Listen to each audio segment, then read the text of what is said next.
It's going well. It's a week of rest and then ease back into it, and hopefully I test out of it in the next day or two and be good to go on Saturday. So is the final step just like no recurrence of symptoms and feeling good, basically? Yeah, take some tests. What do the tests kind of consist of? Like reaction, memory, stuff like that. It's just like more in depth of what they do when you're on the field. How did that? Go ahead, sorry. So I was thinking a lot of it's just kind of on symptoms, and they ask you how you feel. How did that process kind of go during the Washington game? As far as Coach said, it seemed apparent that something happened early in the game and it may have become progressive. How were you feeling? How did it kind of develop? Well, I actually got it on the first drive, and I thought I was fine for like another drive or two, and then I kind of tried to hide it a little bit, tried to play through it, feel how I felt as I was going. The coaches kind of noticed I was a little bit off. And when I went into halftime and came back out the third quarter, that's when the symptoms really started kicking in. And I was like, they were like, you can't do this. What were those symptoms like? I mean, I'm not really going to go into it. Okay. But I wasn't doing so hot. Do you feel like you'll play this weekend? Yeah, absolutely. I feel great. On the first drive in the Washington game, was it the roughing the passer play that you got the? No, it was the second sack as we were going into the red zone. It was big 50. Did you get a cut on your hand as well? It seemed to show it. No, that did not. That was just like, it was just blood. Like, it didn't hurt at all. It just kind of, I don't know why everyone went crazy off of that, but that didn't even hurt. It was just blood they were cleaning up because you don't want your whole jersey looking red. Coach Moore was pretty protective of some of the comments that had been made on the broadcast about questioning your toughness. I'm sure that got back to you. How did you feel knowing that you got a concussion and you had to hear that? It was frustrating. I just feel like people should make opinions and speak once they have all the information. It's kind of frustrating as people to sort of speak prematurely. And I mean, I love Coach. He's awesome. He's got all of our best interests in mind, and hopefully we can just come out this week and good for him. You guys are unbeaten at the Rose Bowl. What's been kind of the boost that you've gotten there? I don't know. I think I'm not really big on the whole home and away thing. I think it's just another football game at the same field. I just think those are just the teams we've played, and the teams we've beaten and lost just happen to be home and away. I don't really look too much into the field advantages and whatnot. We played Arizona and we played Memphis, and then we just didn't come out with wins. And when we played A&M and some other guys, we beat them. With the comments that came on the broadcast, how did that reach you? How did you hear about those? Was it just on Twitter? Was it something? Coach Fish told me about Coach Moore's comments. I don't really watch many like interviews and not really on social media much anymore. So he told me about that, and that's how I found out about it. With Caleb, DA, and lastly potentially out for the rest of the season, who are you really looking forward to step up from the remaining wide receivers? Anyone that wants to. Anyone that wants to. Anyone in particular do these couple of days of practice? Not really. We got a great group. We'll see who comes out on top. I know you're close to Coach Moore. Do you feel additional kind of pressure? I mean, I know you're aware that the team obviously has to kind of help him in this situation and kind of have his back in these last couple of games. We're doing everything we can. Yeah.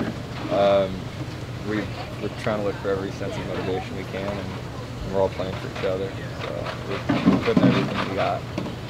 Well, if you guys go to a bowl game, will you play in it? Absolutely. No question. Yeah, no question.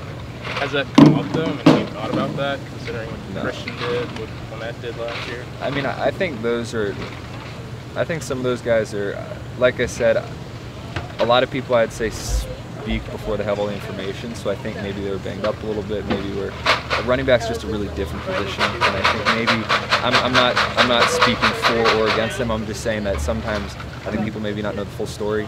The career span of a running back's really short, so I guess they're maybe counting the hits in their body, and it's just a different world for them. I mean, I like bowl games are just fun. I like going out there with the guys, and you're in another city for a week, and you have a good time. I haven't even addressed, like, with my family or anything, any sort of questions about the next level.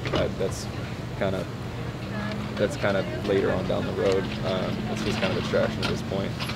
You're not really doing yourself any favors by asking those questions this early, so I'm just kind of having fun with the guys while I can now, and we'll take each week as it comes. Is there a timetable for that, though? What's your future? No, I haven't thought about that at all. I mean, there is. I'll figure it out.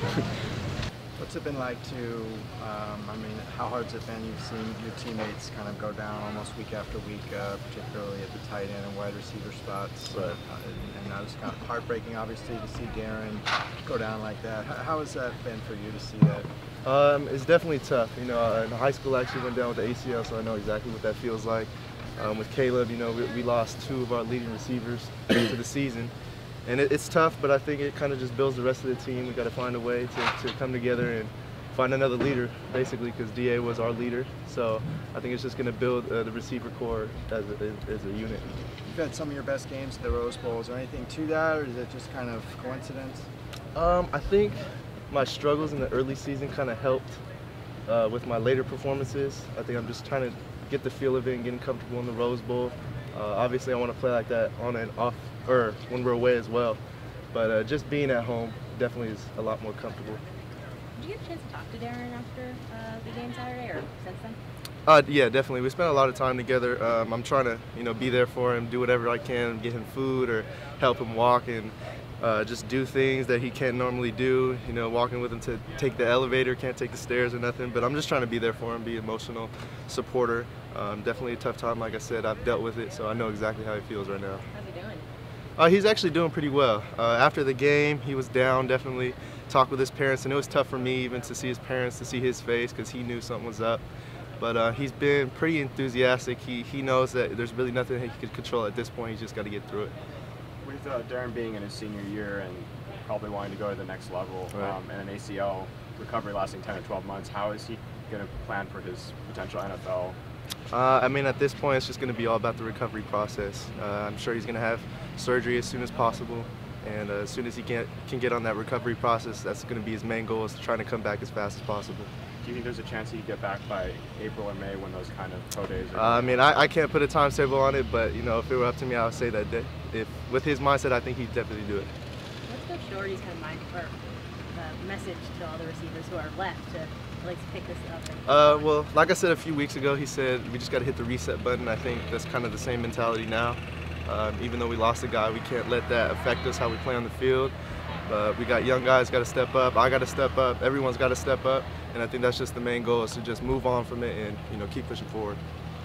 But from a passing game receiver's perspective, how tough is it now with, you know, obviously Darren going on the shelf, and you already had some high-end guys there to kind of persevere and go forward? Yeah, it's not easy, you know, when you lose a guy like DA, the type of season he was having. And like we say, just replacing his leadership and his energy, all the intangible stuff too, not just the catches and the production on the field, but it's all that off the field stuff. But you know, it's part of football, part of the game, and it's got to be next man up mentality and get the next guy in there. Got to get those guys ready in practice this week and play with the best guys that we got. What are you seeing from those guys that are hoping to step up now? Seeing a lot of good stuff, you know, in practice, and it's just now just a matter of going out there and doing it in a game. You know, I think Pabico's emerging, kind of showing what he had showed early on in fall camp, and you know, played a little bit in the season. And I think the thing he was missing was just that confidence in a game to go out there and do it in game action. And I think that Oregon game really kind of gave him that confidence that he could go out and make plays in games, and I think that's huge. That just that experience to go out there and do it, you know, which is big. Why, you know, that experience can always help a player out, but you know, just getting guys ready through practice, you know, and hoping that they go out there and play really hard, you know, control what you can control, which is your effort, and doing everything right, and making sure you're dialed in your assignments, and then when the ball's in the air, go make your plays. With a guy like Theo who can go up and make that crazy one-hand catch and do things that are that good, but then sometimes maybe have a mental lapse on a block or not catch a 5-yard out or something. How do you kind of get the middle ground there with him and about consistency? Yeah, I think it's just game experience and playing in games and getting comfortable and being able to be consistent through 60, 70 snaps in a game. which he's starting to do. You know, he hadn't done that up to that point in his career, to play a whole game, you know, to play 50, 60 snaps. So just really focusing on that, on the consistency and you know, making plays throughout the game, not just flashing and making a great highlight catch and then not making the routine one.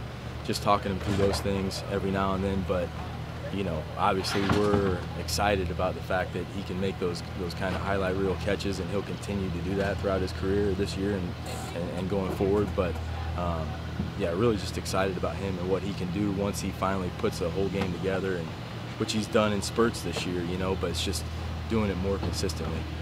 What did you like from Demetric Felton this year? He's gotten a lot of reps in the running game, like on reverses and stuff like that, but now he's probably going to have to get more of a receiver role with DA He's kind of been our Swiss Army knife, so to speak, a guy that can do a little bit of everything, you know, lining up in the backfield, getting fly sweeps, reverses, even made a couple catches here and there, but he's a guy that is dynamic. You know, he's dynamic when the ball's in his hand because he can really cut on a dime and make guys miss and do things like that. So anytime you got a guy like that, you want to put him in positions to make plays for you. So he's a young player still, you know, as far as getting that game experience and playing a whole game, but we're kind of just trying to break a guy like him in and get him some game experience and putting him in a position to make some plays, you know, here and there throughout the game, and using him for some different things and whatnot. But he's done a nice job, you know, for the most part this year, getting his first game experience and that kind of deal. But